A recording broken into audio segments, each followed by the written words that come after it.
In the book of 2 Samuel, there's a scene that reads less like ancient scripture and more like a warning label. A man named Uzzah is walking alongside a wooden cart, helping transport a sacred object back to Jerusalem, when the cart hits an uneven patch of ground and the object starts to tip over. Instinctively, without thinking, Uzzah reaches out his hand to steady it, to stop it from falling. And according to the text, the moment his hand made contact, he died instantly, struck down on the spot, simply for touching something he was trying to protect. The object was the Ark of the Covenant, and that single brutal scene tells you almost everything you need to know about why this particular artifact has fascinated and frightened people for roughly 3,000 years. This wasn't a religious symbol you kept on a shelf. According to the ancient texts, it was something closer to a device, one with rules of engagement so strict that even accidentally touching it the wrong way could kill you. To understand why, you have to go back to what the Ark actually was and what it was built to contain. According to the book of Exodus, God gave Moses extraordinarily precise instructions for constructing the Ark, down to exact measurements, specific materials, and a very particular design. It was a wooden chest, overlaid inside and out with pure gold, roughly the size of a large coffee table, topped with a solid gold lid featuring two facing cherubim, their wings arched upward and toward each other. Inside, according to tradition, were placed the 2 stone tablets containing the 10 Commandments, along with, in some accounts, a jar of manna and the staff of Aaron. But the Ark wasn't just a container for holy relics. According to the text, it was described as the literal dwelling place of God's presence on earth, the point where the divine and physical world made direct contact. And that direct contact, according to the ancient accounts, came with consequences for anyone who wasn't properly prepared for it.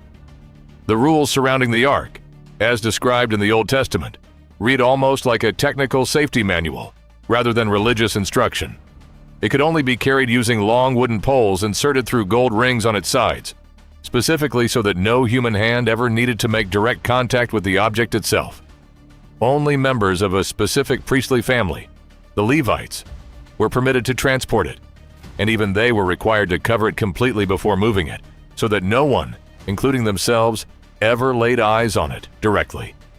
The text repeatedly warns that failure to follow these procedures precisely results in death, not as divine punishment in some abstract spiritual sense, but as an immediate physical consequence, as if the object itself operated according to a set of rules that simply couldn't be broken safely.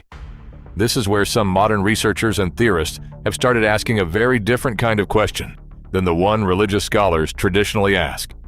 Instead of treating these rules purely as symbolic or ritual instruction, they've asked what physical phenomenon, if any, could actually explain instant death from contact, a strict requirement for insulated handling using non-conductive materials like wood, and warnings against direct exposure or viewing. And when you lay those specific requirements out next to each other, an uncomfortable parallel emerges with something modern readers understand very well.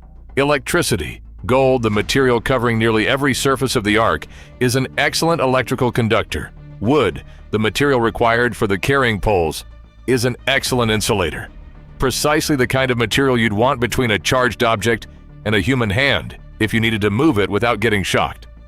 Some researchers have gone so far as to suggest that the Ark, if it existed as described, may have functioned similarly to a Leyden jar, an early type of capacitor capable of storing an electrical charge and delivering it in a sudden, dangerous discharge to anyone who touched it improperly. Under this theory, Uzzah's death wasn't a supernatural punishment for the sin of overfamiliarity with the sacred. It was, essentially, unfortunate proof of concept. A man reaching out and completing an electrical circuit he had no way of understanding. It's worth being clear about where this theory stands scientifically, because it's genuinely interesting without needing to be true. There's no physical evidence that ancient Israelites possessed the theoretical understanding of electricity required to deliberately engineer a capacitor, even by accident. The Leyden jar itself wasn't invented or understood until the 18th century, over 3,000 years after the Ark was supposedly built. Most historians and theologians view the death of Uzzah and the broader warnings surrounding the Ark as consistent with the ancient Near Eastern understanding of sacred objects generally, powerful symbols surrounded by ritual purity laws meant to enforce reverence and social order. not literal electrical engineering. The parallel to electricity is compelling as a modern reinterpretation, but it remains speculation layered onto a religious text, not an established historical fact.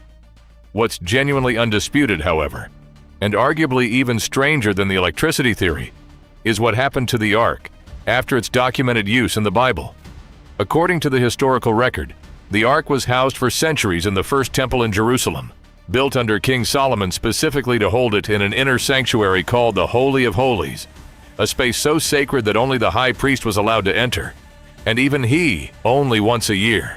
And then, at some point connected to the Babylonian conquest of Jerusalem in 586 BCE, when the first temple was destroyed, the Ark simply disappears from the historical and biblical record.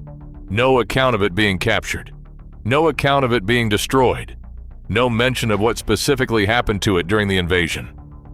One of the most important religious objects in the ancient world, described in extraordinary and specific detail throughout earlier scripture, is simply, suddenly, absent from every account written afterward.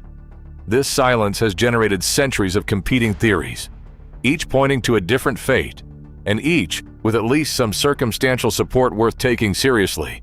One of the most widely discussed theories places the Ark in Ethiopia, specifically inside a chapel in the city of Aksum, guarded to this day by a single monk chosen for life, who is reportedly forbidden from ever leaving the chapel grounds once appointed, and who never allows anyone else to view the object he guards. According to Ethiopian tradition, recorded in a national epic called the Kebra Nagast, the Ark was brought to Ethiopia by Menelik, the son of King Solomon and the Queen of Sheba, centuries before the Babylonian destruction of the temple. The Ethiopian Orthodox Church maintains to this day that the object housed in that Aksum chapel is the genuine Ark of the Covenant, and no outside researcher, historian, or archaeologist has ever been permitted to examine it directly to confirm or deny the claim. A second major theory places the Ark beneath the Temple Mount itself, hidden in a network of tunnels or chambers, before the Babylonian invasion by priests attempting to protect it from capture, and never retrieved. This theory gained particular traction following the excavation activities of the Knights Templar centuries later, the same medieval military order that established its headquarters directly on the ruins of the historical Temple of Solomon and spent years excavating beneath it, for reasons the order never officially explained, before amassing an extraordinary and rapid increase in wealth and influence that has fueled speculation ever since. Whether the Templars actually found the Ark, found something else entirely, or found nothing at all, remains one of history's genuinely unresolved questions, since the order's abrupt and violent suppression in the 14th century destroyed or scattered much of their internal records. A third theory, less discussed but taken seriously by some biblical scholars, suggests the Ark may have simply been destroyed or melted down by the Babylonians during the sack of Jerusalem, along with countless other Golden Temple artifacts explicitly recorded as looted or destroyed in the biblical account of the conquest, and that its absence from the historical record afterward isn't a mystery at all, just an object that met the same fate as thousands of other valuable religious items during a brutal military conquest, simply never singled out for special mention in the aftermath. What makes the Ark's disappearance genuinely different from many other ancient mysteries is the sheer level of documented obsessive detail surrounding the object while it still existed, followed by a silence so complete that not even legend agrees on when, precisely, it vanished.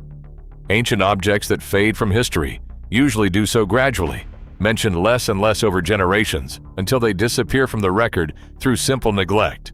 The Ark, by contrast, goes from extraordinarily detailed, central religious significance to complete and total absence, seemingly within the span of a single historical event, with no ancient source ever directly claiming to have witnessed what actually happened to it in that moment.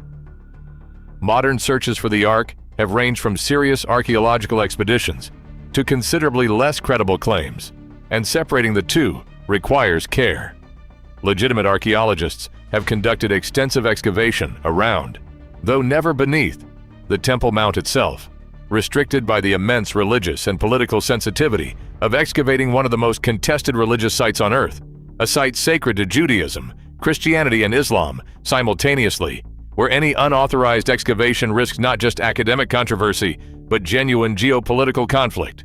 This restriction alone means that even if the Ark genuinely does rest somewhere beneath that specific plot of land, verifying it through conventional archaeology may remain functionally impossible for the foreseeable future, regardless of what modern technology might theoretically be capable of detecting. So, where does that leave us? 3,000 years after a set of extraordinarily specific instructions were reportedly written down for handling an object capable of killing a man who touched it wrong, we have a set of ancient warnings that read strangely like a technical safety manual. A documented and violent power that ancient texts insist was real. A disappearance with no confirmed explanation, and at least 3 genuinely plausible theories about its ultimate fate, each with its own supporters, its own gaps, and its own reason. No one has ever been able to definitively close the case. Whether the Ark was a genuine instrument of divine power, an ancient and accidentally engineered electrical device, or simply a golden chest lost to the ordinary chaos of ancient warfare, the object itself, or the last physical trace of it, has never been found, examined, or definitively accounted for by anyone willing to make that evidence public. Somewhere, according to at least one very old story still guarded very seriously today, a single monk in Ethiopia may know the answer, and has chosen, for his entire life, never to say.